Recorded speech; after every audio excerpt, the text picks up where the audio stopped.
Boa tarde, eu me chamo Fabiane Marcondes, eu sou produtora cultural aqui no Arquivo Nacional, sou a pessoa responsável pela organização do Arquivo em Prosa nesse momento, e eu vou começar falando um pouquinho do projeto.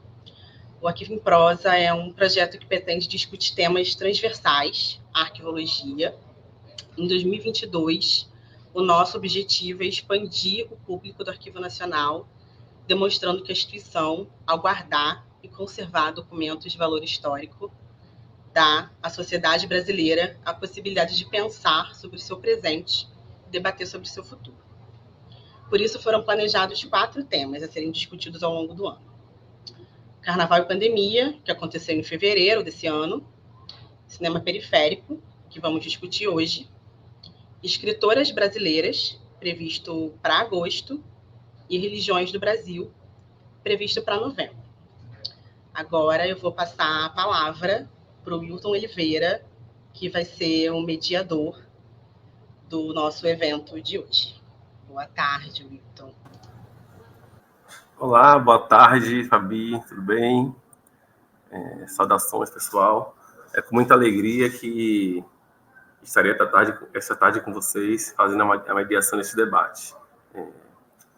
Como foi dito, né, o Arquivo em Prosa de hoje tem como tema de discussão o cinema periférico. E vai contar com a presença de Márcio Blanco, Thalita Ferraz e Vitor Almeida. Quero convidar Márcio, Thalita e Vitor para a gente iniciar a conversa de hoje. Opa, boa tarde. Boa tarde. Tudo bem com Boa você? tarde, pessoal. Tudo beleza? Oi. Que bom, que massa. Então, vamos começar a nossa brincadeira, né? Vocês poderiam se apresentar e fazer uma saudação ao público? Vamos para a Thalita logo aqui, começar pela Thalita. Oi, Márcio. Boa tarde. Obrigada, Wilton. Meu nome é Thalita Ferraz, eu sou pesquisadora de salas de cinema, assim, uma descrição bem generalista. Sou professora na SPM Rio e no programa de pós-graduação em cinema e audiovisual da UF. Boa tarde. Olá, Márcio. Então, boa tarde, pessoal. Meu nome é Márcio Blanco, eu sou diretor do Festival Visões Periféricas e atualmente também sou professor de audiovisual da Universidade Federal do Mato Grosso do Sul. E sou pesquisador na área de cinema e educação. Boa tarde, pessoal.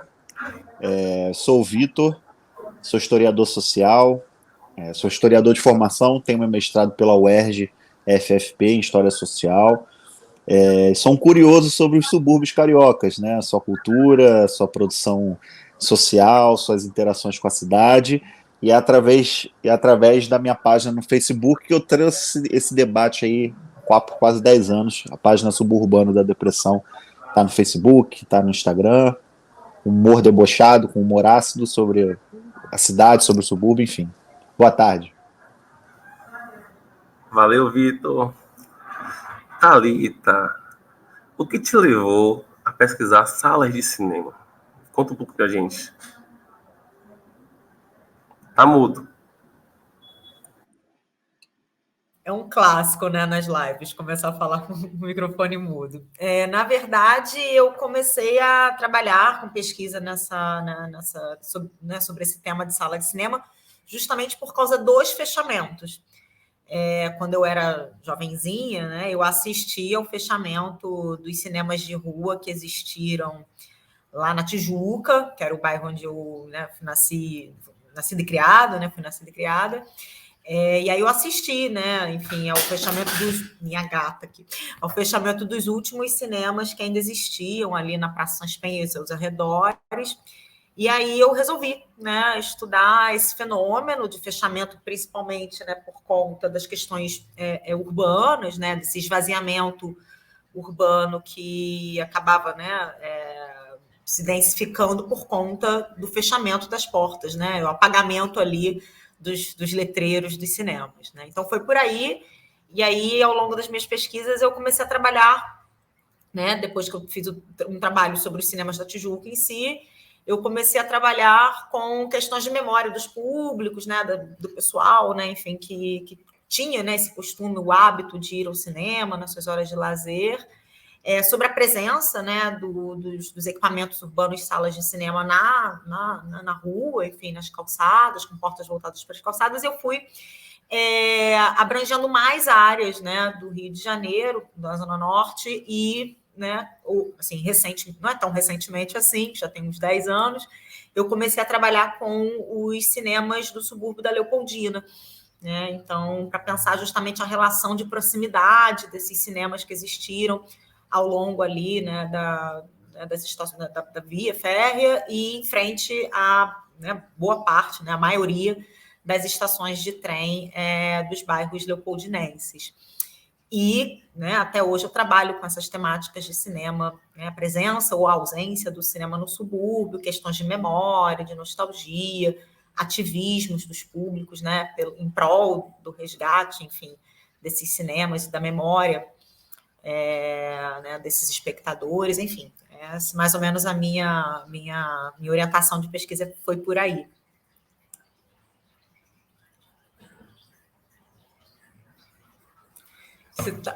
Agora é ele que está com o microfone desligado. Gente, é loucura. Eu falei, Márcio, Visões Periféricas, 15 anos. Fala um pouco do festival para a gente. Legal.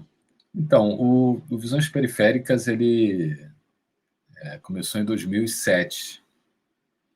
E é um festival que ele começou a ser gestado quando eu era aluno de cinema da Universidade Federal Fluminense e comecei a prestar atenção em produções que surgiam na época em diversos pontos do Brasil, principalmente aqui no eixo Rio-Sudeste, produções feitas em organizações não governamentais que faziam projetos de formação nas periferias.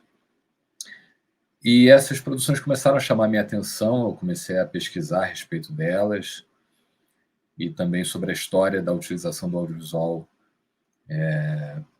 dentro de processos políticos de mobilização comunitária em regiões periféricas e foi um tema que desde cedo me apaixonou.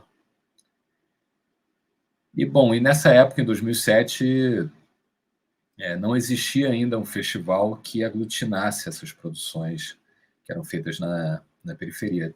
Esses filmes circulavam em alguns poucos festivais, em horários mais marginais, né, da programação, então eles não recebiam uma atenção grande do público, e eu achei que era muito oportuno que a gente pudesse discutir as periferias brasileiras a partir do ponto de vista de quem morava nesses espaços, né, e que naquele momento estavam começando a produzir audiovisual.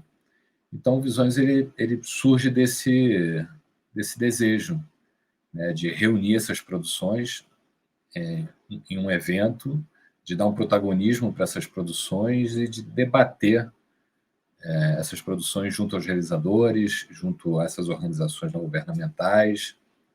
E desde então o festival ele foi ampliando, ele foi crescendo e desenvolvendo a sua curadoria também, né? Que é uma curadoria também pioneira no Brasil, né? Uma curadoria que até então não existia assim, em termos de atenção, né? de dar uma atenção especial para essa produção e debater essa produção. Então, desde então, Visões está aí, né?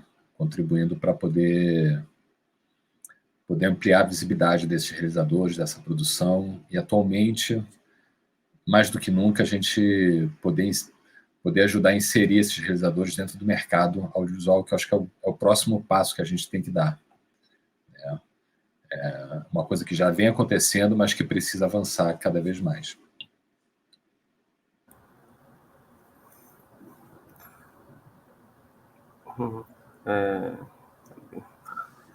Vitor, agora é a sua vez.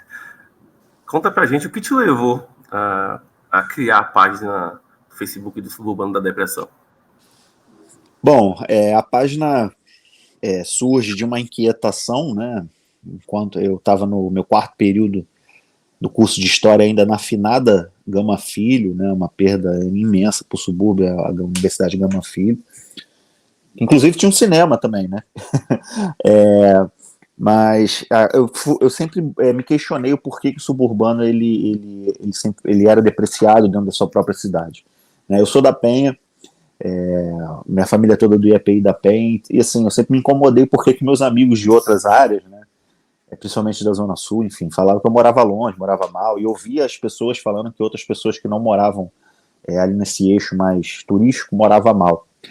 E então, juntando a história com as redes sociais, eu acabei criando, né, esse modo, né, através dos memes, falando sobre esse questionamento, né, por que o próprio suburbano ele se deprecia? Por isso que é o suburbano é depressão, né? Deveria ser depreciação, não depressão.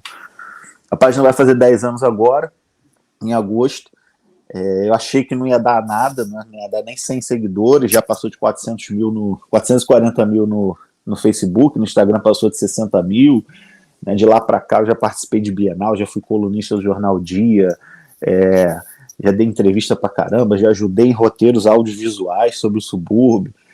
Então, assim, foi realmente um marco para mim, né, e para algumas outras pessoas, né, que falam que se inspiraram na minha página para ter um olhar diferente sobre o subúrbio, e muita gente até mesmo do audiovisual, né, que é aqui que a gente se cruza, né, porque uma das críticas que eu faço e fazia também, né, desde lá no começo e faço até hoje, né, a respeito dessa visão sobre o suburbano, sobre o subúrbio, tem muito também da crítica do audiovisual, né, empresarial, hegemônico, né? Tanto é que de uns tempos para cá eu venho batendo nessa tecla do questionamento sobre o Manuel Carlismo do Rio de Janeiro, né? Que é essa visão do audiovisual, né, principalmente das novelas em horário nobre, de que a gente cresceu, principalmente quem vem ali dos anos 90, né, início dos anos 2000, cresceu vendo essas novelas que mostram as belíssimas paisagens ali da orla da Zona Sul, né?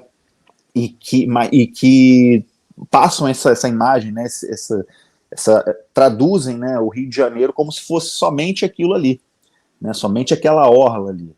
Né, tanto é que eu brinco, né, quando eu passo no Leblon, automaticamente toca um Tom Jobim na minha cabeça, toca um wave do Tom Jobim, porque a gente cresce, né, entranhado com esse audiovisual, mostrando pra gente que o Rio de Janeiro basicamente aqui, o bom Rio de Janeiro é aquele. Quando se trata de roteiros que se passam no subúrbio, como Salve Jorge, Vai Que Cola, Avenida Brasil, geralmente vem carregados de tons pejorativos, né, de símbolos depreciativos e tudo. Então a página ela nasce para confrontar isso. Eu não achei que tomaria toda essa proporção, como eu falei, mas é legal que vem como um contrapeso, né, nesse olhar de cidade, né, desse olhar de cidade da orla, não é querendo desfazer das orlas das praias, muito pelo contrário, mas é também mostrar que o subúrbio tem produção cultural, produção do audiovisual e diversas outras meios, né, de contribuição para a história do Rio de Janeiro.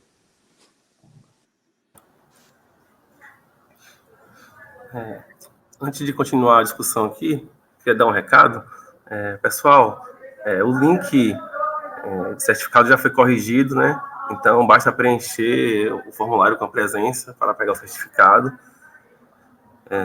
E também quero dizer que vocês podem participar, né, enviando perguntas para cá para a gente dar continuidade à conversa. Então, vamos lá. O termo cinema periférico, né, eu considero ele bem interessante de ser discutido. Ele tem muitas acessões, né? A depender do local que você está, ou para onde olha, né, as mais diversas posições são manifestadas. E muitas delas até são contraditórias. Mas para mim, né, ainda hoje, uma coisa se apresenta com muita força, né? Que é o cinema periférico sendo minimizado, carrega sempre um tom pejorativo, enfim. E hoje ainda tem essa questão bem presente. Eu queria perguntar para vocês como é que vocês avaliam essa questão, o que é o cinema periférico para vocês? Eu queria começar pelo Márcio, nessa aí, Visões Periféricas, para a gente trocar essa ideia. Então, Wilton, para mim o cinema periférico ele carrega realmente esses estigmas aí do qual o próprio Vitor falou, né, e a Thalita também, né, que pesquisa cinemas de rua em regiões que também são periféricas. E esses estigmas, eles sempre me incomodaram, né, porque eu sou filho de imigrantes, né, meus pais não são daqui do Brasil, eles são de fora, e eu nasci aqui no Rio, e fui conhecer a cidade mesmo, assim, um pouco tarde, né, depois da minha adolescência, né. Eu nasci no Estácio, né, me criei na Tijuca também, assim como a Thalita, frequentando cinemas de rua lá da Praça Sans Penha, e vendo também aquelas favelas ali presentes ali no bairro onde eu morava e me perguntando, né, sobre a vida dos moradores, porque esse diálogo com as favelas, entre asfalto e favela, apesar de ser um diálogo que sempre aconteceu, porque a favela sempre desceu, apesar daquelas profecias que diziam que um dia o morro iria descer, né? A favela sempre desceu para trabalhar, né, todos os dias no asfalto. Mas acho que a contrapartida não acontecia, né? O fato da gente a gente que vive que é eu representante, né, da classe média, assim, não conhecia o dia a dia, né, das comunidades. E isso foi uma coisa que sempre alguém que não estava aqui há gerações aqui no Brasil e não conhecia bem a cultura brasileira por conta dessa influência paterna e materna, né? Eu sempre tive uma vontade, um desejo de saber como é que esses lugares, como é que as pessoas nesses lugares viviam, né? Como é que era o cotidiano desses lugares. Então, o cinema periférico, para mim, é um cinema que carrega esses estigmas, mas, ao mesmo tempo, esses estigmas de um lugar que ainda hoje é marginalizado, ainda hoje é um lugar que só aparece na grande mídia a partir das suas carências, a partir da sua violência, a partir daquilo que supostamente só teria de negativo, né? E esse desejo, né, de conhecer essa realidade, né, de um jeito diferente, me levou a me interessar por essas produções. Então, o cinema periférico é, ao mesmo tempo, um cinema que carrega esses estigmas, mas também é um cinema que, por ser feito por pessoas que moram nesses lugares, me apresentou um outro lado da cidade, né? Me permitiu que eu pudesse frequentar não só essas comunidades, né, aqui no Rio de Janeiro, mas também subúrbio, Baixada Fluminense, outros espaços, né, que talvez, se eu não tivesse esse contato com o cinema, né, e com essa produção, não teria conhecido.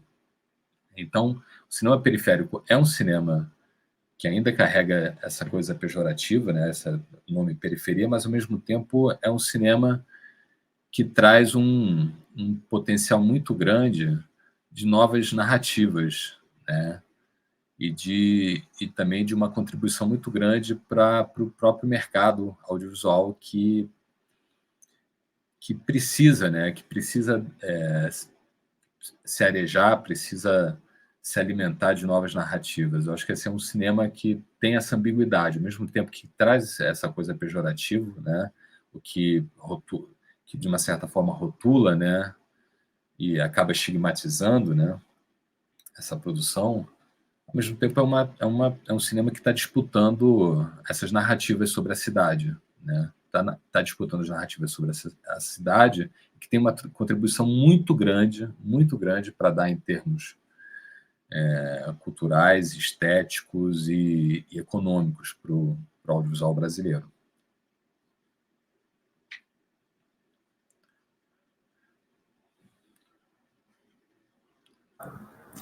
Thalita, quer falar um pouquinho? Tá muda também. Tô muda. Que tem um barulho aqui, eu tô mutando para não vazar som. Então, eu estava até anotando umas coisas aqui, Márcio, falando, né, e a sua pergunta, né, sobre o que seria periférico. Assim, claro que a gente, né, fala de periférico hoje diante de um contexto que, de fato, né, é gritante, né, de silenciamentos, assim, de esvaziamentos, mas é sempre bom lembrar que a ideia de periférico não é uma ideia natural, né? Ela está muito ligada a projetos, né? A projetos políticos de estruturação dos espaços, de organização, né? Enfim, né? De privilégios, né? De localidades em detrimento de outras, projetos de fato, né? De ocupação urbana, que, na verdade, vão seguir, né, ali planejamentos que sempre vão ter ali suas linhas muito atreladas né, a interesses, enfim, de todas as ordens, imobiliários, interesses empresariais.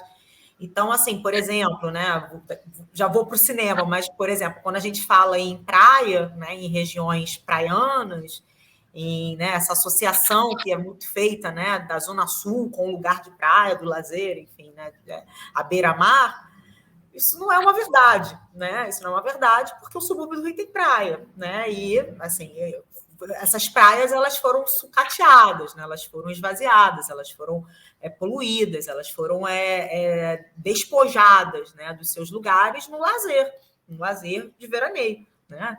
Então não é natural, né? São processos históricos e processos de intervenções de poderes que têm interesses, né, e intencionalidades, às vezes, muito, muito explícitas, né, muito claras, né? E é claro que, né, se a gente pensar, né, nos subúrbios cariocas e na questão, né, da Zona Norte, da Zona Oeste também, que, de fato, né, também acaba, muitas vezes, compartilhando desses estigmas, né, de exclusão, a gente pensa que, né, de fato, a ideia de periferização, ela está muito ligada a um processo de marginalização, de colocar à margem, né, que também vai estar ligada a uma outra ideia que é muito, né, interessante para justamente pensar o cinema, que é uma ideia de silenciamento, né, de apagamento. Então, quando a gente pensa, por exemplo, em cinema periférico, claro que como eu penso exibição cinematográfica, não é natural que não existam salas de cinema de rua no subúrbio carioca, né? Porque a própria história mostra que isso não é uma naturalidade, porque, de fato, era uma das zonas, né, mais ricas em termos de oferecimento de assentos, de telas, né? Os subúrbios do Rio, eles eram recheados, né? As ruas, elas eram recheadas ali de salas de cinema, inclusive, né, muito grandes, enfim, né, com propriedades tecnológicas muito especiais, enfim, né, com questões ali ambientais, né, que experimentavam, né, artifícios tecnológicos da exibição de proa. Então, não é uma verdade, né, é um processo de apagamento, né, um apagamento identitário, um apagamento justamente, né, de promoção de um clausuramento das pessoas, claro, né, de interesse fazer com que, né, essas ruas fiquem vazias, porque você acaba, né, de alguma forma não dinamizando os contatos, os contágios, né, a força que vem desse coletivo. Então, em termos de pensamento sobre cinema periférico, pensando a questão da exibição cinematográfica, eu tendo a pensar essa periferização, né, não como um processo natural, mas um processo que responde ali a determinantes de poderes que têm interesses claros em pôr à margem e silenciar, em apagar, né? Então, para a gente pensar, né, assim, por exemplo, cinemas como o Rosário, cinemas como, né, se a gente for para a Zona Norte, né, no caso não seria subúrbio, na Tijuca, né, que fica aquela coisa de Tijuca é ou não é subúrbio, né? Mas, por exemplo, Olinda, que foi um dos maiores cinemas da América Latina. Então, claro que, né, existem mudanças de mercado, existem todas, né, etapas ali que, de fato, fazem com que vários cinemas de rua desapareçam. Mas porque há determinadas áreas no Rio de Janeiro que, mesmo, né, que estejam, né, ali penando com as suas salas de cinema, ainda tem assentos com uma certa frequentação, e nos subúrbios do Rio, cujos bairros tiveram uma história muito rica, né, no âmbito da exibição cinematográfica, não há nada. Né? Então, assim, não é natural. Eu tendo a não encontrar vias de naturalidade nesses processos. Para mim, essas intencionalidades de periferização, elas são muito claras. e existem preferências, né? Existem prioridades nessas agendas, né? Então, é uma questão da gente ver por que essas prioridades foram construídas, né? Quais são, né, as condições para que elas fossem construídas e por que elas se perpetuam, né? Então, eu tendo a ver por esse ângulo, né? Obrigado, Thalita. E você, Vitor, agora? Não, assim, a professora Thalita falou uma coisa muito importante, que é justamente esses sucessivos projetos políticos, né, que atendem aos interesses aí, obviamente, né, parece que é natural no mundo ocidental, né, que o capital ele age sobre a cidade e ele vai ditando onde deve ser derramado ali aquele dinheiro, principalmente da especulação imobiliária. É só a gente ver, né, a gente chegou a conversar alguns dias atrás, né, aqui e a gente viu, por exemplo, quando eu falo que falar de periferia hoje no Rio de Janeiro, né, eu prefiro usar o conceito de subúrbio, né, porque o conceito de subúrbio, ele no Rio de Janeiro, né, como o Nelson da Nóbrega fala, ele é único, né, porque tem carregado dessa questão pejorativa, né? Quando você vai nas grandes cidades dos Estados Unidos, por exemplo, o American Way of Life, né, o sonho americano, ele está se dando num subúrbio, né? Aqui no Rio de Janeiro, não. Existem as fugas e, como a professora falou, existem os silenciamentos e os apagamentos das histórias aqui dos nossos bairros, né? Isso passa pelos cinemas, né? Então, como ela falou também, né, a questão das orlas, né, as praias suburbanas, né, principalmente as banhadas pelas baías, né, da Guanabara e de Sepetiba, tem cerca de 5 quilômetros a mais do que as orlas litorâneas. Então, as praias suburbanas, as faixas de areia suburbanas são maiores do que as praias da Zona Sul e da Barra da Tijuca juntos, né, ali da Zona Oeste. Né? Então, é justamente isso, né, essa questão da periferização, né, e nesse processo de marginalização dessas histórias suburbanas, né, porque a periferia dá a ideia de centro, o que não periferia tem que ter necessariamente um centro, né, para você ter uma área periférica, é como se fosse uma coisa dicotômica, né. Aqui no Rio você tem o subúrbio, que é uma área de transição, né, ao mesmo tempo que você tem áreas, bolsões de riquezas aí pela Zona Norte e pela Zona Oeste, você tem ali as áreas periféricas dentro dessa região, né. Então, o capital, quando ele se move pela cidade e reordena, né, esses investimentos, principalmente imobiliários, ele tira o poder aquisitivo de um ponto e leva para o outro. Isso necessariamente você tem os lazeres, como o cinema, né, como os comércios, né, eles já acompanham para onde está indo o capital, né, o turismo, enfim. E os subúrbios, né, falando em orlas, falando em lazer, por exemplo, as praias de Sepetiba, né, você comprar um terreno em Santa Cruz, isso não sou eu que estou falando, isso existem fontes históricas, né, em anúncios de venda, né, de terrenos, anúncios imobiliários nos jornais da década de 60, que mostram que, por exemplo, um diferencial imobiliário para quem queria morar em Santa Cruz, além do contato com a natureza, você tinha ali um diferencial de morar perto da praia de Sepetiba, né? Ainda vinha dizendo no anúncio, né? A praia de Sepetiba com as suas lamas medicinais, né? Que tem esse imaginário até hoje, né? Que a lama lá da praia é medicinal, enfim. O pessoal aí que não conhece não vai mergulhar na praia de Sepetiba e vai passar lama, porque hoje é totalmente tóxica, né? Mas tem tudo isso que a professora falou, nessa questão de depreciação mesmo da história, né? Porque o processo político ele acompanha todos esses interesses, né? Ora, você morar na Leopoldina, né, até um determinado momento do século XX, era um auge, era um sonho imobiliário. A partir de um momento em que o capital todo se volta, principalmente para as áreas ali de Copacabana, Leblon, né, que em outro momento da história eram áreas marginalizadas, né, o subúrbio da Leopoldina, então, ele cai em descrédito, né? E a Zona Oeste, né, o lado de Bangu, lá de Campo Grande, tudo, nem se fala, né? Bangu, que, se a gente lembrar, tinha uma das mais importantes fábricas têxteis da América Latina, que era a fábrica Bangu, que foi meu objeto de pesquisa no mestrado, que tinha um cinematógrafo, né, chamado cinematógrafo ali na década de 10.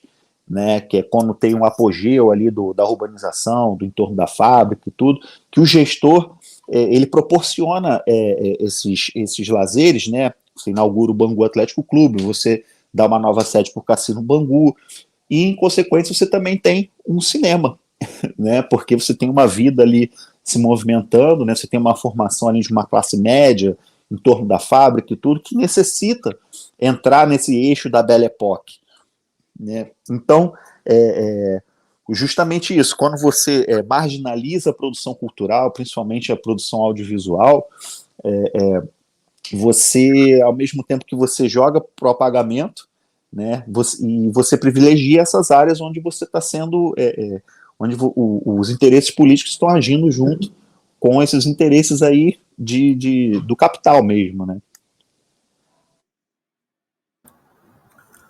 Eu queria aprofundar um pouco a discussão sobre a questão dos cinemas, né, de rua, porque o Rio de Janeiro, nos últimos anos, sofreu diversas transformações motivadas grande parte pelos megas eventos, né, que causaram impactos na mobilidade urbana, direito à cidade, moradia, e eu penso também que os cinemas de rua, né, acaba se inserindo também um pouco nesse contexto.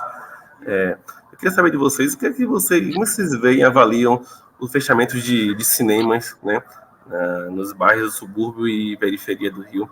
E também, se quiser falar sobre as iniciativas de preservação desses espaços, né, das disputas políticas de ocupação dos mesmos. E eu queria começar por Thalita, e aproveite, se você quiser mostrar as fotos que você queria mostrar para a gente, aproveita o momento e depois eu vou para o Márcio e fecho com o Vitor novamente. Beleza, tá ótimo. Realmente, né? Vou até falar com base aqui vou mostrar algumas imagens, né, de uns cinemas. São 2 cinemas no caso, né? Que assim são xodós para mim, tá? Então eu tenho um crush nesses cinemas, que são, né, que foram, né, o Cinema Rosário Ramos, ele teve, né, 2 nomes, e o outro cinema que é o Vaz Lobo, né? Esses prédios eles ainda existem, tá? O Rosário está em Ramos e o Vaz Lobo está em Vaz Lobo, né?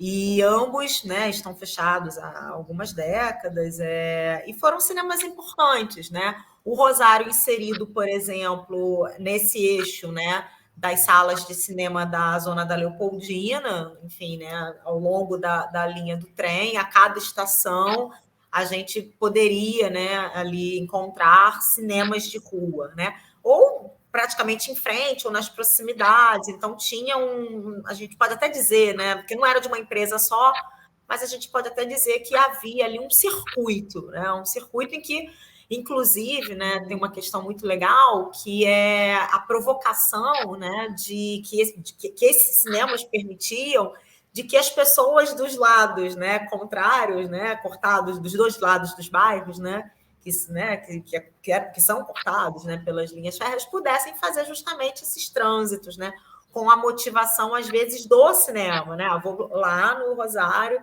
só que eu moro desse lado, eu vou fazer justamente esse contato, essa costura das minhas andanças, dos meus trajetos pela cidade, a partir justamente da presença de um cinema de bairro ali. Então, né, quando a gente pensa os fechamentos, né, a gente está falando de fechamentos de lugares, né, que é uma coisa que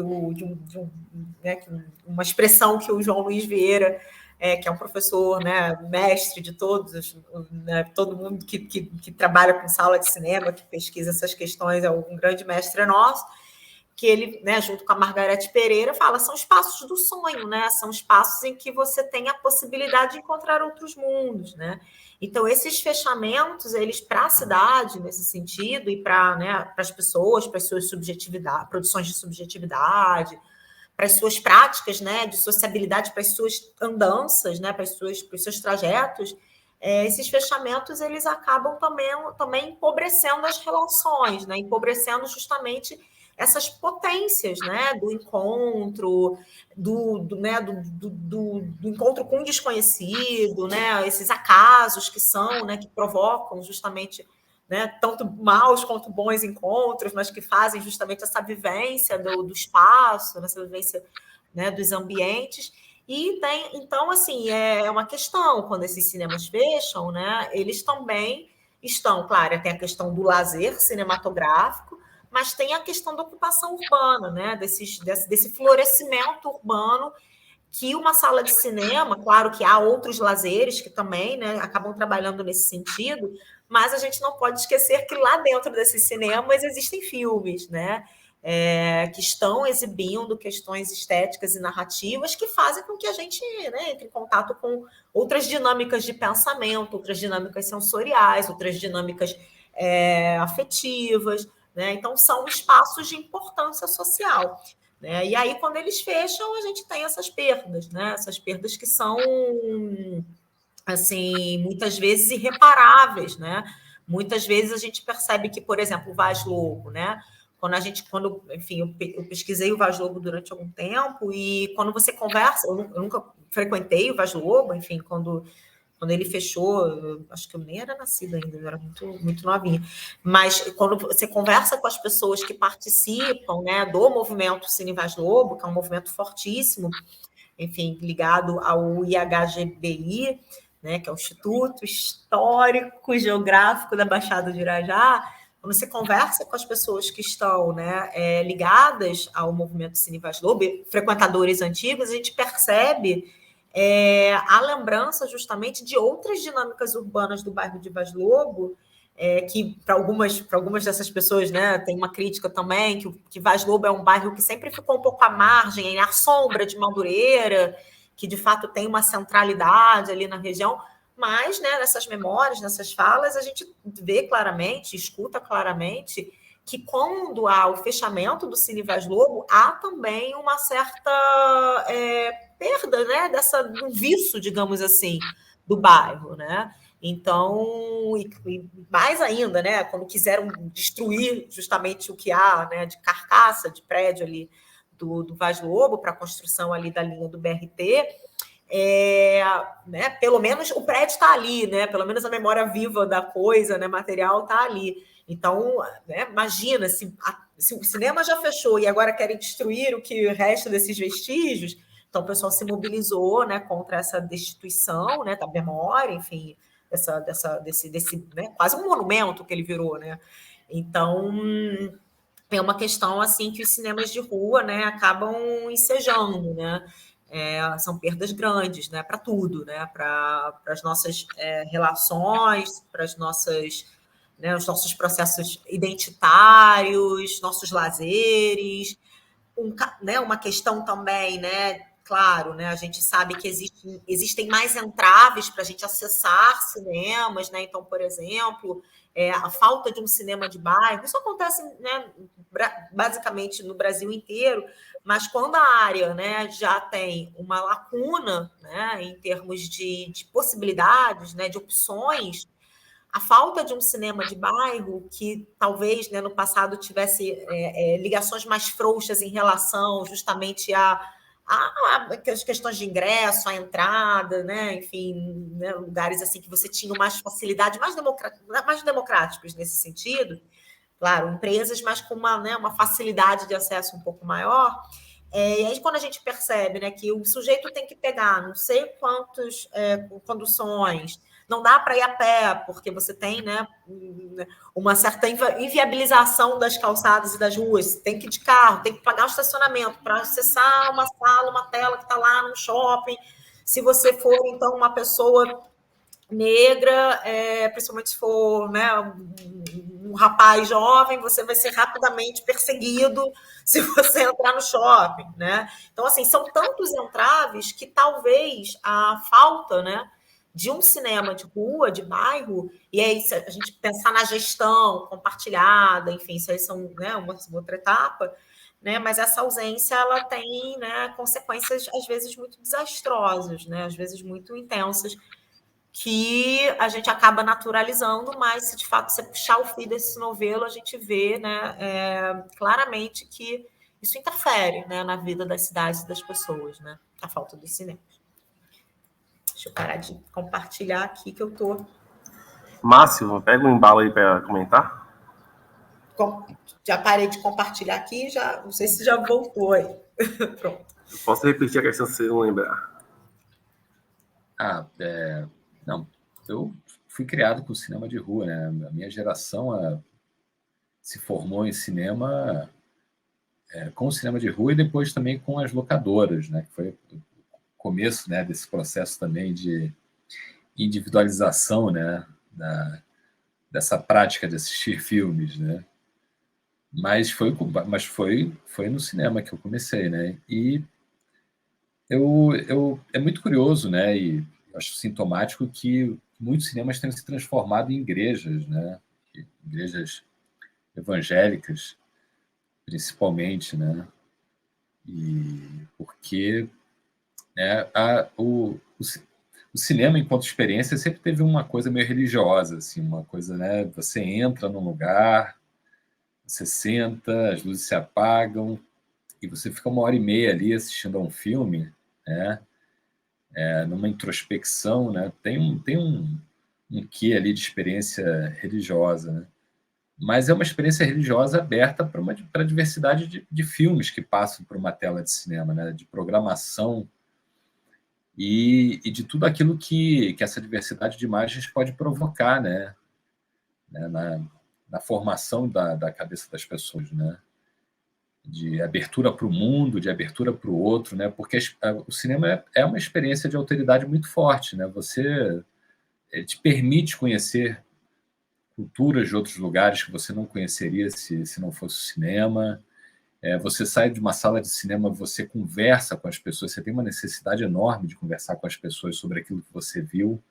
Então, o cinema provoca debate, provoca reflexões, questionamentos, né? Por mais que as salas de cinema no Brasil, historicamente, tenham sido dominadas por um só tipo de cinema, né? Predominantemente pelo cinema americano. Mesmo assim, né? O cinema americano também permitiu essa abertura, né? Permitiu essa abertura para o mundo. E foi responsável por mudanças culturais muito fortes, né? No mundo inteiro. E aí, de repente, elas são substituídas por a maioria dessas salas são substituídas por salas, por igrejas, né? São ocupadas por igrejas, né? E por uma filosofia, né?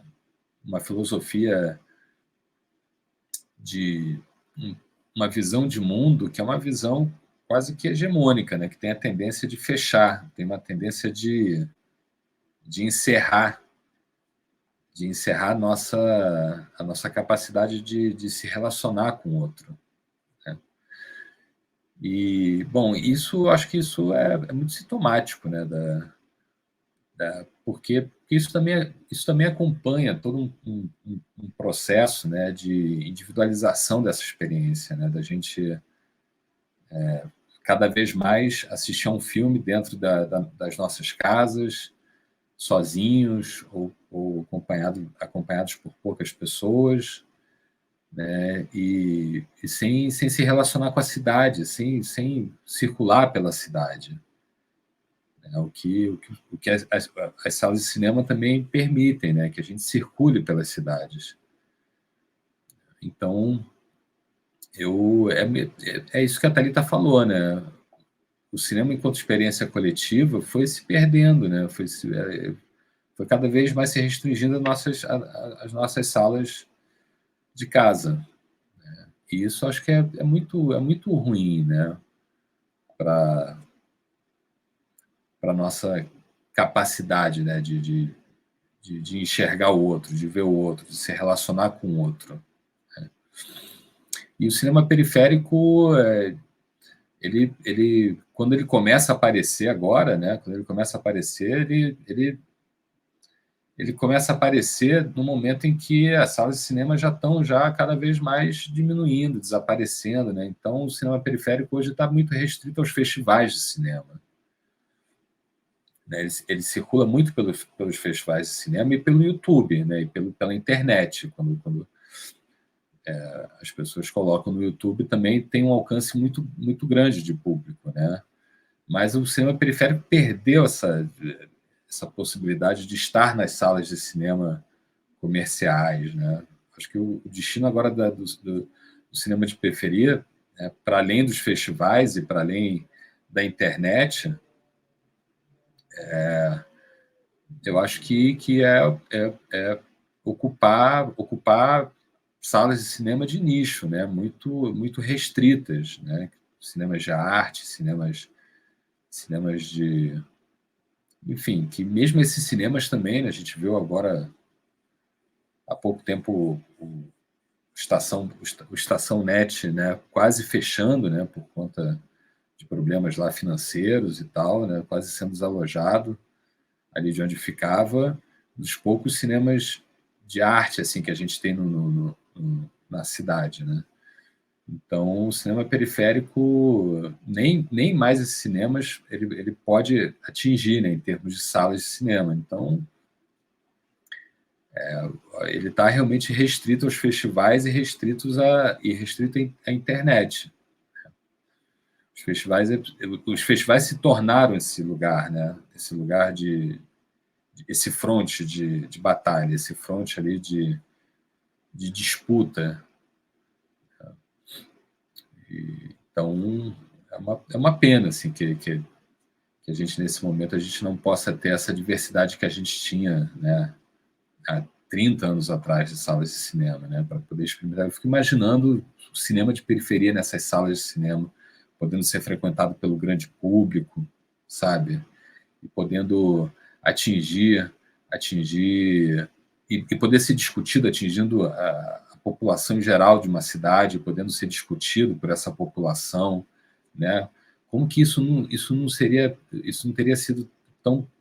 sido positivo para a cidade, né? Se isso tivesse acontecido lá atrás, né? Há 30 anos atrás. Mas é isso, agora o cinema da periferia está lidando com um novo contexto de circulação, né? É um outro circuito por onde ele circula. Que é importante também, mas que precisa ultrapassar essa coisa do nicho, né, do gueto, chegar ao grande público. Esse é o grande desafio hoje, né? Por isso que a importância também desses realizadores de periferia dialogarem com as plataformas de streaming, né, e com canais de televisão da TV fechada, para que essa programação, né, que é uma programação que é a programação que hoje se tornou a programação de audiovisual mais vista depois da TV aberta, né, mais vista, para que essa programação ela possa ser impactada por essa estética da periferia, por essa produção da periferia. Vamos lá, Vitor. O chat tem vários comentários aqui na live. Estava dando uma olhada. Quando acabar aqui, eu vou ler para vocês. A fala da professora Thalita do Márcio foi muito interessante em como a gente está falando, como eles falaram da questão do diálogo do imóvel, né, do cinema imóvel, com o cinema produção e produto, né, que interage com a cidade. Né, porque é isso, né, tem diversos dados que mostram que, por exemplo, os índices de violência diminuem se você faz circular as pessoas pelas ruas. Né, obviamente não é o único fator que diminui, mas assim, quanto mais gente na rua circulando na rua e tendo a oportunidade de circular, menos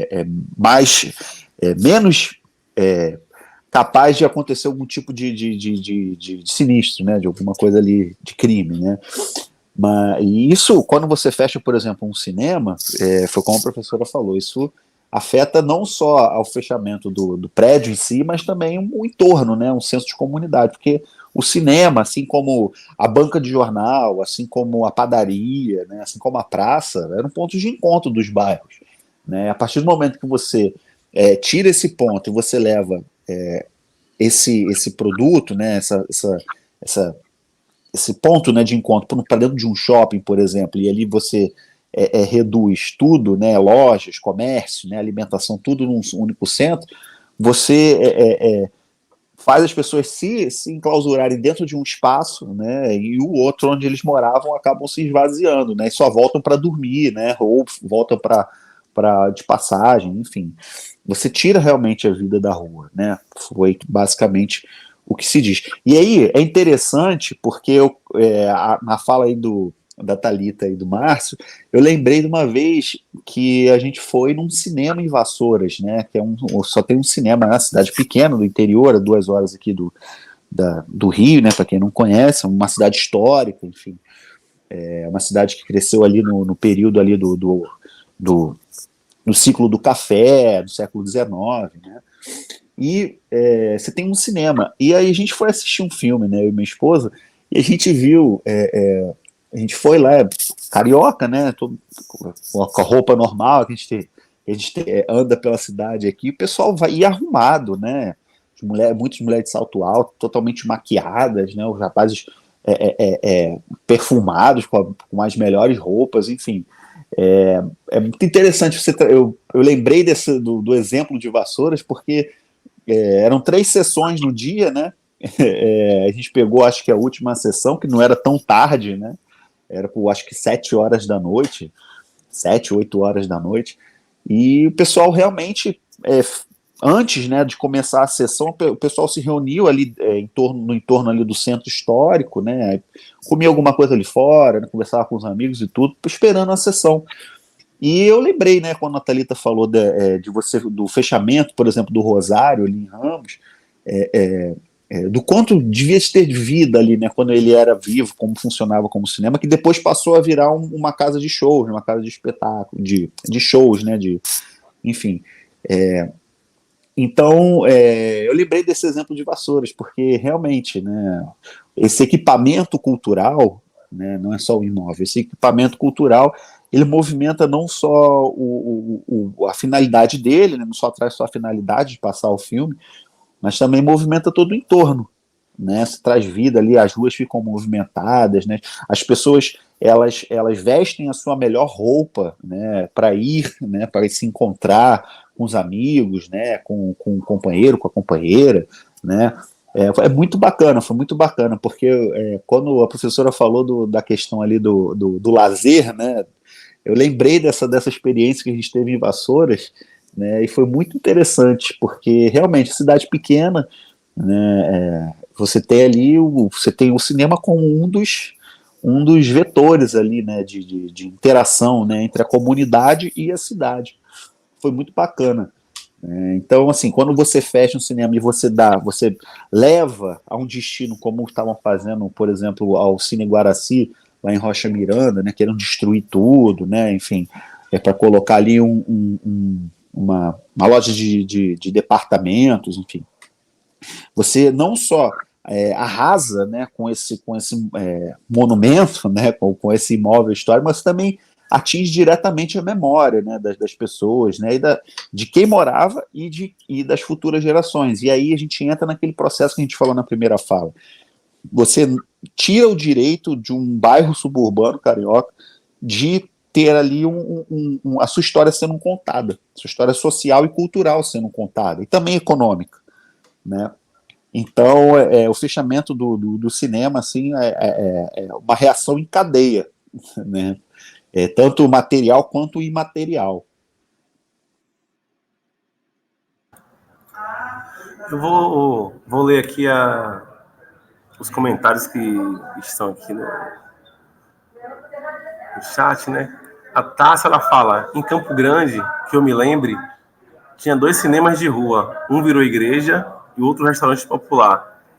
O bairro ficou sem opção, até que inauguraram o do West Shopping. Hoje em dia tem cinema nos 2 shoppings e ambos passam os mesmos filmes, não há diversidade. Aí tem a Fabiane, ela fala, lembro do cinema de rua na Praça Seca, que eu frequentei na minha infância e virou igreja. Havia todo um comércio que se relacionava com o cinema, que decaiu bastante depois que o cinema fechou. Não sei se há uma relação de causa e efeito, mas aconteceu dessa forma. Frequentei também o cinema de rua de Madureira até a adolescência. Não sei o que foi feito depois. Aí tem aqui também da Maria Cristina, que além da questão física, de não existirem mais cinemas de rua, ou de serem muito poucos, sempre houve também diferença entre os filmes exibidos, como se os moradores da Zona Norte não gostassem de filmes menos hollywoodianos, digamos. quando entrei na faculdade, é que percebi o quanto eu não tive acesso a determinados filmes na adolescência, a não ser o que buscava em locadoras. Eu morava em Vila Isabel e nem conhecia a cidade de Botafogo, onde os tipos de filmes eram muito bem mais variados. E, por fim, Micel Ferreira, né? Marcelo. Cruel ainda é apagamento das memórias dessa sétima arte nos subúrbios carioca, como se toda a modernidade não estivesse estanhada nos antigos arrebaldes e hoje periferia da cidade. Vocês querem comentar, gente? Eu queria só fazer uma pequena adendo em relação ao que o Vitor falou, né, dessa questão da presença, né, da sala de cinema e dessa coisa da circulação, né, pela cidade, coisas que a gente já comentou aqui, porque, por exemplo, né, uma coisa que veio aqui na minha mente é que a gente tem esses processos, às vezes, né, de iniciativas preservacionistas e ativismos, né? Ele citou, por exemplo, o pessoal do Guaraci, né? Citou o caso do Guaraci, e o Guaraci é um caso, assim, não é recente, né? Mas houve recentemente, está havendo, né, recentemente, toda uma mobilização, justamente porque estava ali à beira de ser, de fato, ocupado por essa loja aí de quinquilharia, né? E é interessante perceber também que esses apagamentos, eles parecem também contaminar as iniciativas preservacionistas no sentido, usando o mesmo sentido pejorativo de preservacionismo, né? Porque quando é um cinema da Zona Sul, né, que está em, assim, eu não estou falando mal do processo do Estação, imagina, se a Estação fechar, eu vou infartar, que é um cinema que eu amo. Mas a diferença dos pesos, né? Quando é um cinema da Zona Sul, que mesmo não tendo, né, um valor arquitetônico em termos, né, de pensar ali patrimônio histórico tangível, né, que está à beira do fechamento, rapidamente a gente vê uma mobilização, inclusive midiática, muito, né, ali presente, né, muito forte, com muita visibilidade. Por exemplo, no caso do Guaraci, até teve, né, mas a duras, né, penas e tentativas para que, de fato, esse caso ganhasse repercussão midiática e, né, angariasse engajamentos de pessoas que não estavam diretamente ligadas à memória, né, por terem sido espectadores daquela sala ou porque moram na região de Rocha Miranda, né? Há um caso agora, nesse momento, do Ponto Cine, né, que está fechado há bastante tempo, e que, né, recentemente o Adailton fez uma postagem, né, falando, né, desse absurdo que é, né, o Ponto Cine como esse lugar de promoção, né, de acesso, de democratização, de acesso ao audiovisual, que é, inclusive, um dos poucos espaços, aí entra um outro elo, né, que o Márcio comentou, que é a possibilidade, e aí alguém aqui falou isso também, da gente ver outras coisas na tela, né? O Ponto Cine, ele se especializou, né? Claro, passa de tudo, mas se especializou também em ser um lugar ligado a uma exibição de filmes, né? Enfim, né? Enfim, produções menores, mas, né, não tão hegemônicas, mainstream, produções, né, que estão ligadas justamente às práticas de produção suburbanas, né, de pessoas que fazem filmes e conseguem, né, de fato, se ver na tela, enfim, ter, de fato, essa questão identitária. Ele é bacana também, né, você produzir e ter onde mostrar, né, ter distribuição, né. E aí eu vou destacar, né, enfim, um projeto, assim, que está sendo finalizado agora, de um orientando meu, chamado Leonardo Barros, o Léo Barros, que trabalha, enfim, que é uma das pessoas também ligadas ao Ponto Cine, que está pensando justamente essa questão, né, desse silenciamento do cinema nos subúrbios do Rio, que se dá em vários aspectos, né? Ele atinge a produção, ele atinge a distribuição, ele atinge a exibição, né? Você fecha um cinema e você também fecha, né, as possibilidades de portas.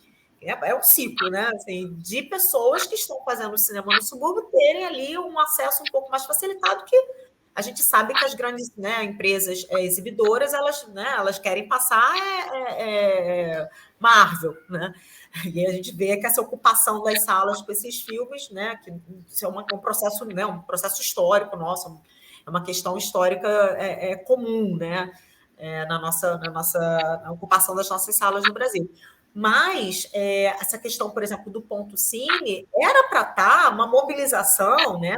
Claro que eles estão agora montando, né, um projeto de mobilização de ativista, mas era para estar assim, né? Como assim, né? O único cinema, né, de fato, né, convencional, né, que funciona com uma riqueza de programação tão forte, está fechado, e não tem iniciativas, né, enfim, para, né, resgatar isso, para, enfim, salvaguardar isso, quando, né, às vezes tem uma tensão, um burburinho, fechou, vai fechar, tem uma mobilização midiática, aí a revista Veja vai cobrir, aí todo mundo liga para as fontes, para elas falarem sobre o Rox.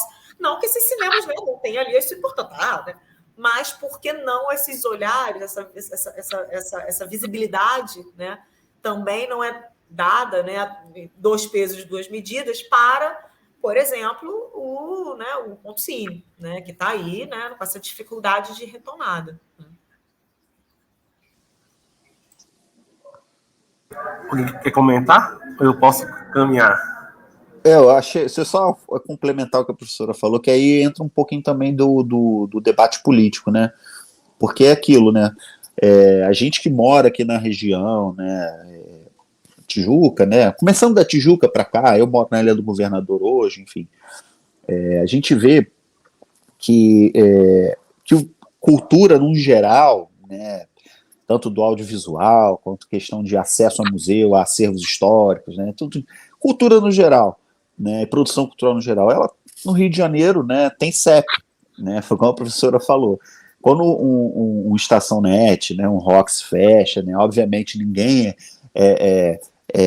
fica feliz com isso, né? É impossível ficar feliz quando um equipamento cultural se fecha, né?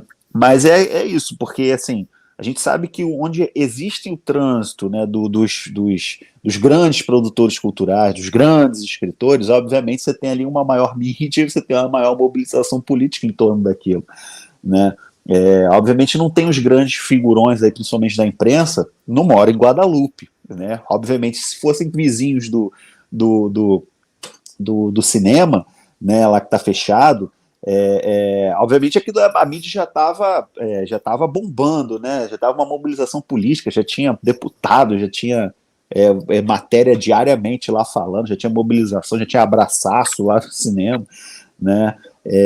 Isso também se dá, por exemplo, né, saindo um pouco do audiovisual, livrarias. Né, livrarias aqui, por exemplo, na Ilha do Governador, só tem no shopping, e mesmo assim é livraria daquelas de livros de 10 reais, de 15 reais, que é meio que queima de estoque, né? Então, assim, para a gente, ou você apela para as plataformas digitais para comprar, para você ter uma maior comodidade, né? Ou você tem que sair do seu bairro para ir, talvez, até num grande shopping, ou para você ir para você quer um título mais aprofundado, né? Você compra pela internet, você vai numa grande travessa, por exemplo, né? Então, assim, essas questões da cultura relacionada ao CEP, elas atingem profundamente os subúrbios, os suburbanos, as suburbanas e também os produtores, né? Não só do audiovisual, né? A gente está conversando aqui de audiovisual, mas também escritores, né? Atores, né? Atrizes, né? Que precisam muitas vezes sair do seu bairro, onde já tem todo o vínculo, onde já tem toda a sua comunidade criada, que já sabe como andar, como falar, como agir, onde pode ir, onde não, para ir vivendo uma outra realidade para poder, né, trabalhar, né? Tem isso aí, os subúrbios cada vez mais se esvaziam nesse processo.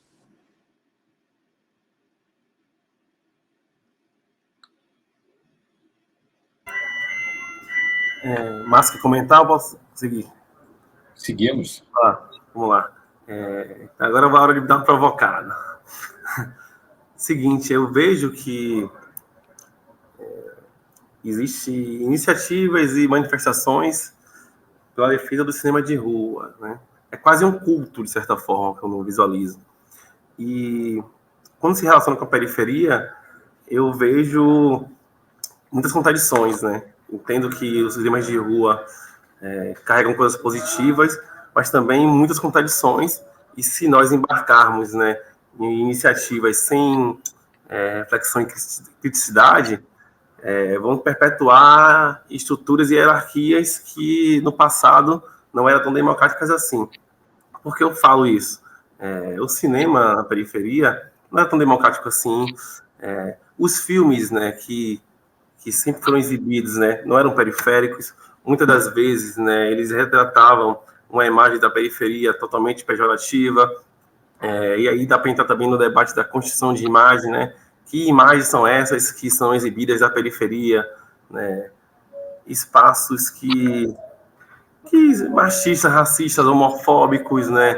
E se nós defendermos, né, os cinemas de rua sem, né, pensarmos questões como estas, né, vamos continuar reproduzindo, né, opressões historicamente aí consolidadas, e o cinema vai servir como instrumento mesmo de alienação e para o lucro do mercado mesmo capitalista. Eu queria jogar para vocês essa bomba aí para vocês comentarem essa questão. Pode ser qualquer pessoa que quiser primeiro. Olha, essa questão da imagem pejorativa, né, em relação às periferias, acho que ela se deve muito a um modelo de comunicação, né, de poucos para muitos, que predominava até bem pouco tempo, né? Até alguns anos atrás a gente tinha um modelo, né, de poucos para muitos, responsável por produzir as imagens sobre essas periferias. E com um olhar de quem não vivia, né, de quem não vivia nesses territórios, de quem não vivia nos territórios periféricos. E como geralmente, né, se a gente pegar um significado vulgar, né, da noção de território, né, um território ele sempre pertence a alguém ou a algo, né, a uma instituição. E uma imagem sempre tem um olhar por detrás, né? Esse olhar que até então predominava sobre as periferias, né, nesse modelo de comunicação de poucos para muitos, era um olhar estrangeiro, era um olhar de quem estava de fora e de quem olhava para esse território como algo homogêneo, né? A periferia vista como algo homogênea. E aí, nesse sentido, o que ressaltava eram as questões que colocavam a cidade em xeque, né? Numa ideia de cidade de cidade partida, né? Que era aquela ideia do Zunir Ventura, né? Antiga de cidade partida, que é uma ideia que, na verdade, não era... Se a gente parasse para pensar, a cidade ela nunca foi partida porque sempre houve um trânsito entre um espaço e outro, mesmo que fosse um trânsito, às vezes, perverso, né, da polícia subir as favelas ou para repressão ali do narcotráfico e tal, ou no sentido de abastecer a cidade com mão de obra ali, né, das periferias, né? Então, esse trânsito sempre aconteceu. Mas era um trânsito dominado por um olhar que era um olhar estrangeiro, que eu enxergava aquele espaço como algo homogêneo, né? E acho que o cinema periférico ele vira a chave para uma coisa que é muito importante, que é a presença do corpo, né? A presença do corpo nesses filmes. E são corpos que vivem nesses espaços. Então, a presença do corpo periférico é muito forte nesse cinema. Então, é um corpo periférico que, ao mesmo tempo, tem uma intimidade muito grande com o território, porque vive ali, porque tem suas relações familiares naquele espaço, sua rede de amizades ali naquele espaço. Ao mesmo tempo, é um corpo também que circula pela cidade. Ao contrário do corpo, né, desse outro corpo que olhava para a periferia e que, né, só chegava até a periferia ou para reprimir ou de uma forma assistencialista. Então, esse corpo periférico é um corpo que transita pela cidade. E, ao mesmo tempo, é um corpo que tem uma relação muito íntima com esses espaços. E esse corpo periférico, ele é um corpo que ele está em constante transformação, né? Porque a periferia, ao contrário do centro, que tem uma tendência de se cristalizar, né? Do centro tem uma tendência a ser conservador, né? A não mudar a sua visão. O corpo periférico, ele é um corpo periférico que ele circula, e ele é um corpo periférico que expande essas fronteiras. Então, eu tenho visto, nos últimos tempos, filmes chegarem no festival que colocam muito em xeque a própria imagem do corpo periférico, né? Filmes que trazem questões raciais muito fortes, questões de gênero também muito fortes, né?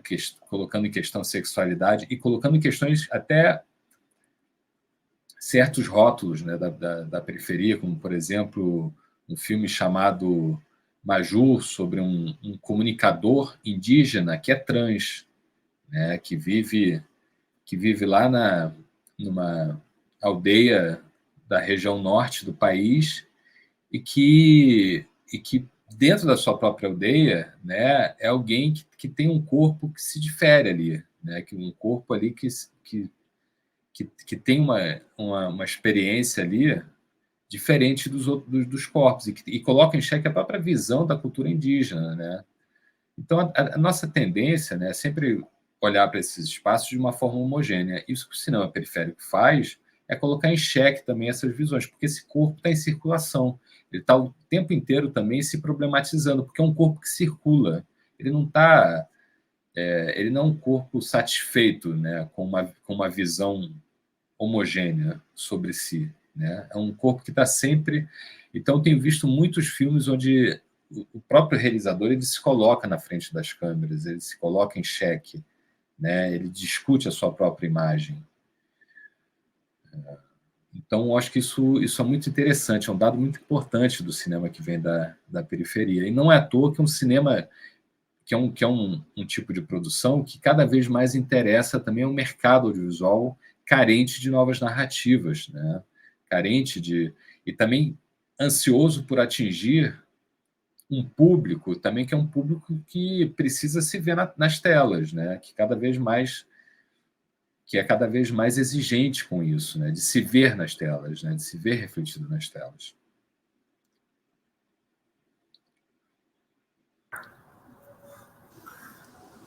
Quem vem. Posso comentar? Posso comentar? É interessante isso que o Márcio falou, essa questão do circular, né? Porque, só para complementar essa fala da circulação, porque os moradores dos subúrbios, periferias, favelas, eles circulam majoritariamente pela cidade por necessidade, né? Eles precisam trabalhar, né? E isso, né, enriquece, né? Isso traz a riqueza do que isso que o Márcio falou. O jovem, né, que se interessa pelo audiovisual, ele tem que trabalhar, né, muitas vezes fazer um estágio, se estiver na faculdade, ou trabalhar para pagar os seus estudos, se faz uma faculdade, uma universidade particular, e isso faz com que ele entre em contato com a cidade de fato, né, e isso aguça, né, esse olhar mais observador por essas frestas, né, da cidade e tudo, e foi importante o Márcio ter falado essa questão da cidade partida, que realmente tem um livro chamado Cidade Porosa, do Bruno Carvalho, que é muito interessante, que debate isso a partir da Cidade Nova, né, da Praça 11, Pequena África, como existia porosidade, né, nesse espaço até então para a cidade letrada, um espaço periférico e marginal, né, e que existia essa porosidade, né, dos artistas, né, dos capoeiristas, dos músicos da Pequena África transitando pela cidade letrada, né, pelos grandes salões, se apresentando nos grandes salões e tudo, né, e isso que o Márcio falou, né, essa visão do Zuenir, não é que ela esteja errada, mas é que ela precisa ser questionada a partir do momento que a gente precisa circular pela cidade, né? O cara que mora, por exemplo, numa comunidade na Zona Oeste, ele precisa trabalhar na Barra da Tijuca, que é um espaço de poder, de concentração de poder econômico, principalmente, onde estão grande parte dos políticos, né, do Rio de Janeiro, enfim.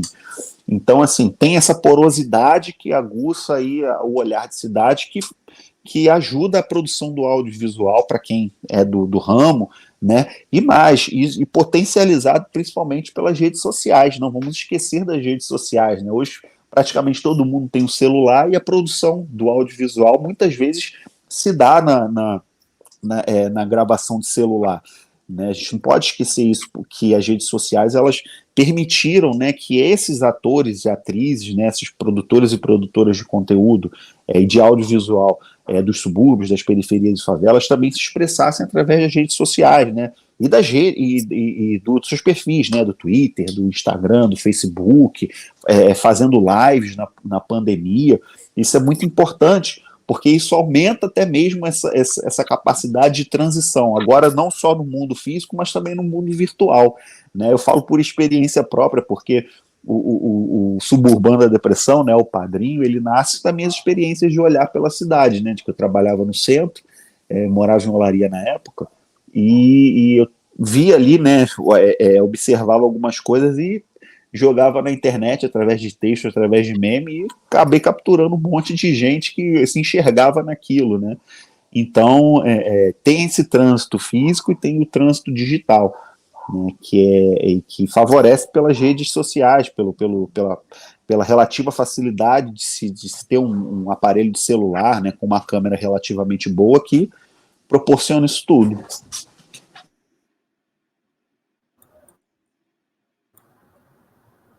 Agora é a sua vez, sabe? Não, queria voltar, né, a esse ponto que você colocou, né, da questão das salas de cinema, né?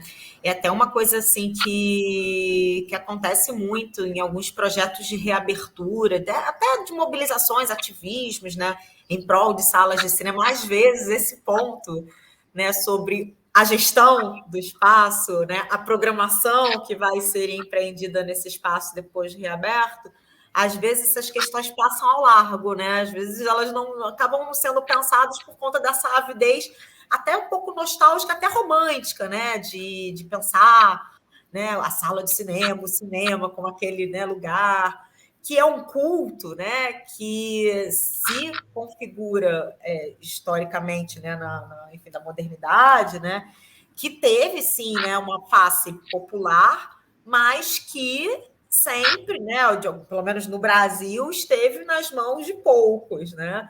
A gente teve experiências, sim, de pequenos, né, exibidores, né, não de grupos não tão grandes, mas a gente sabe que a exibição, né, o mercado exibidor brasileiro, ele se concentrou basicamente, né, o Severino Ribeiro, Francisco Serrador, que eram caras altamente ligados a poderes. Tinham lá alguns pequenos exibidores, mas esses não tinham tanta expressividade e poder de ação, né, e poder ali de conquistas territoriais, né, digamos assim. E depois a gente tem, né, o aspecto, sempre ligados, claro,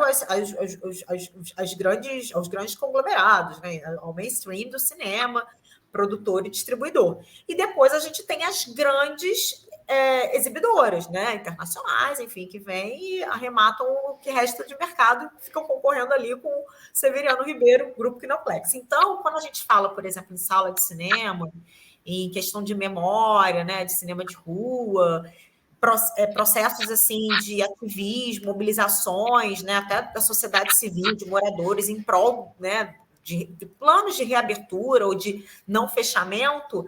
Uma coisa que às vezes, né, assim, não é, às vezes sim aparece nos projetos, mas não é tão comentada, eu acho, né, particularmente eu acho com tanta força, é o modelo de gestão, né?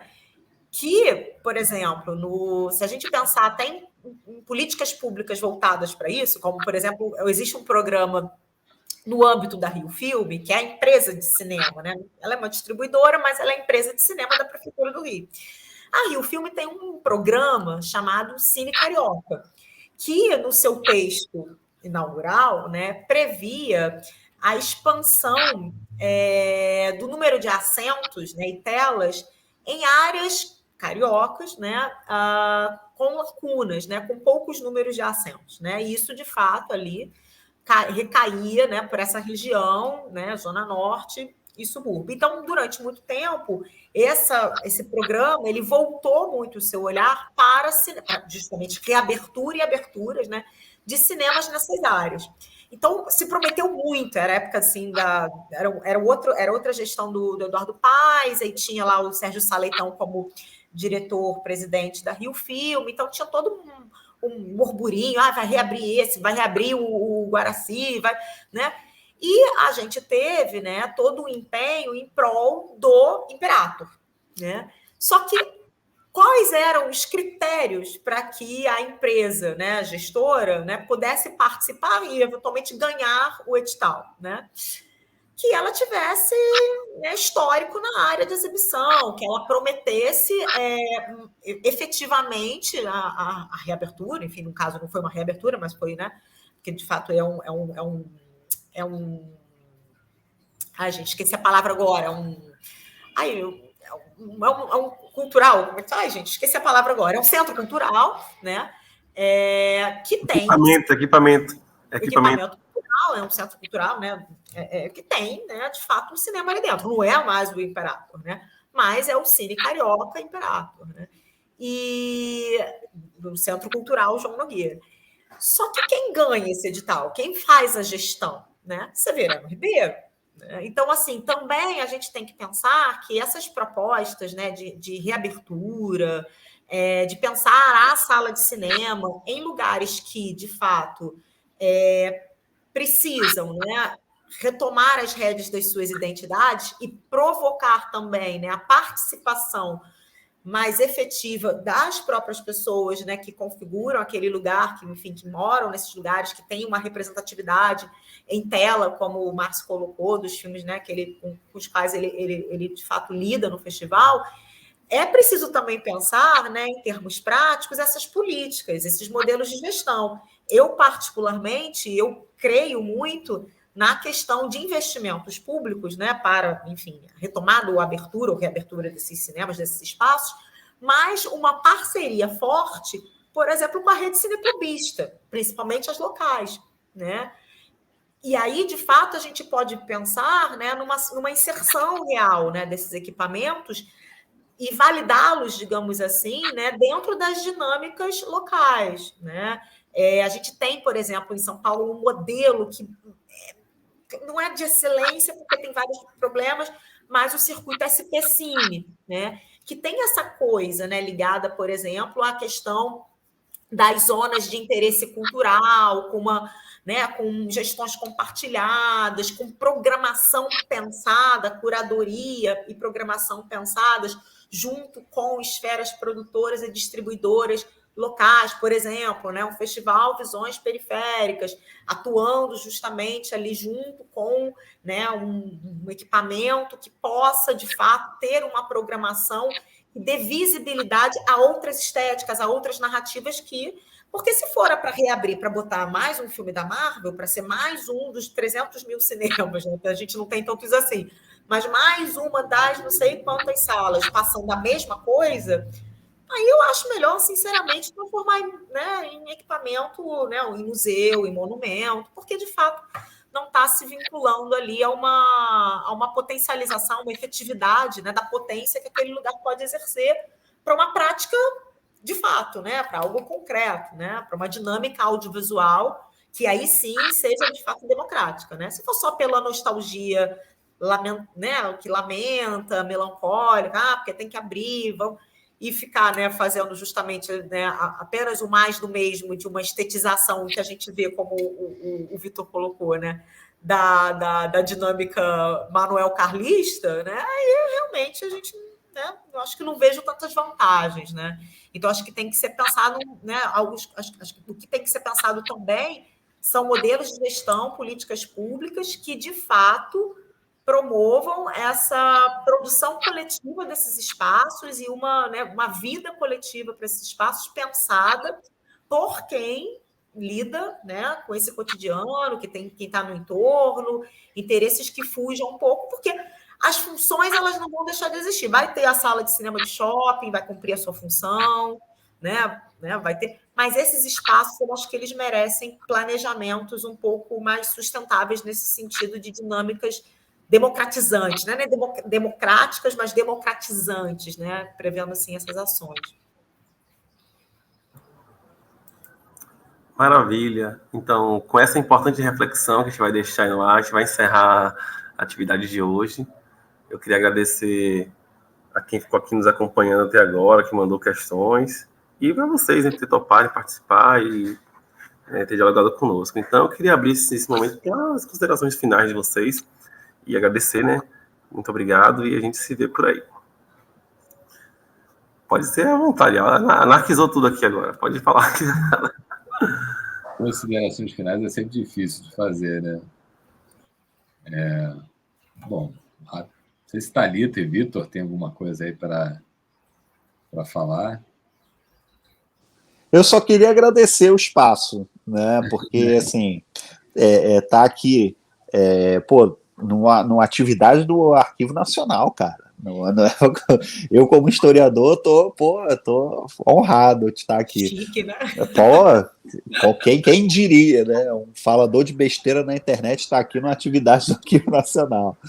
Agradecer pelo espaço, né, da instituição, a instituição de peso, né, e agradecer também a oportunidade de estar aqui com a professora Thalita, com o Hilton, com o Márcio, né, que são produtores de cultura, produtores culturais, pesquisadores, e que estão dando vozes, né, para essas atividades, para essas produções, nos subúrbios, periferias e favelas do Rio de Janeiro, do Brasil, né, num momento muito delicado da nossa sociedade, né, enquanto país, né, os ataques de esfacelamento aí do ser brasileiro, da questão da nacionalidade, da questão de nação, do sentimento social. É muito importante a gente estar aqui debatendo isso, né, de resgate, né, de preservação, de resistência, acima de tudo, né, principalmente dessas áreas periféricas, dessas áreas suburbanas, que é onde vive a maior parte da população das grandes cidades, né, e é onde a cultura geralmente chega com, como o professor disse, como o Márcio disse, né, com esse viés ou assistencialista, né, ou não chega, né. Então é muito importante, é muito interessante a gente estar aqui debatendo um olhar das periferias, dos subúrbios para o centro, né. Afinal, o Arquivo Nacional é uma instituição de centro, né, uma autoridade na questão de documentação, de história, de acervo histórico, enfim. Agradecer a todo mundo, já falei pra caramba aqui. Valeu, gente. Obrigado. Tô me sentindo agora, viu, no Arquivo Nacional. Tô me sentindo. Pô, cara, que isso, cara. Thalita, ó, a Maria Cristina falou que é isso. Não basta ter cinema, mas pensar também o que será exibido. Sim. E para você falar, adoro o suburbano da depressão, ela falou aqui. Que beleza. Vamos lá. Isso que o Vitor falou é importantíssimo. O Arquivo Nacional é uma instituição pública, né? E que é mantida com dinheiro público, né, por gestores públicos. Então, assim também como todas essas iniciativas que a gente comentou aqui, tanto do cinema periférico, também, quanto também dos cinemas de rua, né, são experiências que precisam muito do apoio do poder público para que continuem existindo, para que se mantenham. Então, a gente está num momento em que a gente tem que dar muito valor para a nossa capacidade individual de intervir na vida política do país, né? Esse ano a gente tem uma oportunidade muito grande de fazer isso valer, né? E a gente contribuir para que a gente tenha uma gestão pública na área cultural que seja uma gestão que priorize a diversidade cultural, que priorize as múltiplas manifestações. A gente não pode deixar simplesmente a reboque do mercado, né? Que a cultura ela simplesmente aconteça a reboque das tendências de mercado, ou dos gostos de mercado, né? Mas o Estado ele tem um papel muito, muito forte e muito importante de mediação, né? De garantir que essas múltiplas manifestações do nosso país, que é grande, que é grande e diverso, que elas sejam garantidas. Então, é isso. Acho que a consideração final é essa. Eu queria reforçar, né, o que Vitor e Márcia colocaram. É um espaço de resistência, né, a gente ter assim um lugar, né, de fala, né, sobre questões ligadas à periferia. Então é importante, né? Aliás, eu acho que esses ciclos, né, que vêm sendo feitos, né, do Arquivo em Prosa como um todo, tem trazido questões muito bacanas, e essa específica ligada ao audiovisual periférico, acho que a gente precisa desses espaços, né? E ter espaços institucionais fortes como o Arquivo Nacional para a gente poder trocar essas ideias, cada um aqui, né, com um pouquinho das suas percepções, eu acho fundamental. E queria só complementar para dizer que eu conheço o Márcio há muito tempo, né, Márcio? A gente se conheceu na época em que eu era cineclubista, lá ligada a um projeto do Observatório de Favelas, que era o Cine Sem Tela. A gente se conheceu lá na Maré, né? Tinha muito tempo isso. E Vitor, adoro, enfim, né? O Subúrbio da Depressão, assim, acho que é fantástico. Acho que tem uma produção ali de uma questão identitária, né, forte. Você falou de uma certa espécie de meme, né? Eu acho que esse processo de memificação ele tem uma potência assim, política incrível, e quando ele é utilizado com esse viés, né, crítico forte, que de fato, né, apela, né, né, a graciosidade, mas com a produção de pensamento potente, eu acho que é fantástico. Então, eu sou super fã. E, Wilton, obrigada pela mediação, pelas observações aí, pela essa presença né, institucional e as questões que você levantou. Então, e as pessoas, né, que assistiram aí. Isso. Então, aí, comentando. Então, vou aproveitar também para me despedir, né? Agradecer a Fabiane, Silvana e os servidores do Arquivo Nacional, né? Porque em meio aos ataques, né, que o serviço público, né, e as instituições públicas têm recebido ao longo dos anos, né, se não forem os servidores públicos e seu trabalho e luta, né, nenhuma instituição pública vai estar de pé. Então, eu me despeço aqui fazendo a saudação aos colegas aqui do Arquivo Nacional e boa tarde para todo mundo e até mais. Obrigado. Valeu, gente. Obrigada. Valeu. Boa tarde, gente. Wilton e Fabiana também, que está aí nos bastidores aí. Isso, um abraço. Isso, Fabi que fez o convite também. Valeu, gente. Isso, Fabiana.